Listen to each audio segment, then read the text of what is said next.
نبی کریم صلی اللہ علیہ وسلم سوئے یہاں تک کہ آپ خراٹے لینے لگے۔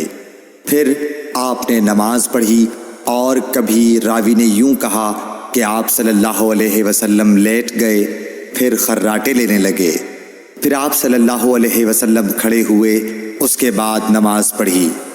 پھر سفیان نے ہم سے دوسری مرتبہ، ابن عباس رضی اللہ تعالیٰ عنہ کہتے تھے کہ ایک مرتبہ میں نے اپنی خالہ ام المومنین حضرت میمونہ کے گھر رات گزاری تو میں نے دیکھا کہ رسول اللہ صلی اللہ علیہ وسلم رات کو اٹھے۔ جب تھوڑی رات باقی رہ گئی تو آپ صلی اللہ علیہ وسلم نے اٹھ کر ایک لٹکے ہوئے مشکیزے سے ہلکا سا وضو کیا۔ عمرو اس کا ہلکا پن اور معمولی ہونا بیان کرتے تھے، اور آپ کھڑے ہو کر نماز پڑھنے لگے تو میں نے بھی اسی طرح وضو کیا جس طرح آپ صلی اللہ علیہ وسلم نے کیا تھا۔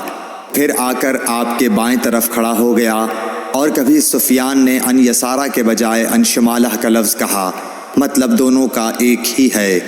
پھر آپ صلی اللہ علیہ وسلم نے مجھے پھیر لیا اور اپنی داہنی جانب کر لیا، پھر نماز پڑھی جس قدر اللہ کو منظور تھا۔ پھر آپ لیٹ گئے اور سو گئے حتیٰ کہ خراٹوں کی آواز آنے لگی۔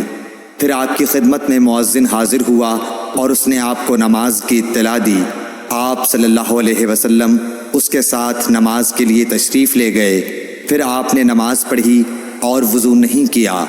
سفیان کہتے ہیں کہ ہم نے عمرو سے کہا، کچھ لوگ کہتے ہیں کہ رسول اللہ صلی اللہ علیہ وسلم کی آنکھیں سوتی تھیں، دل نہیں سوتا تھا۔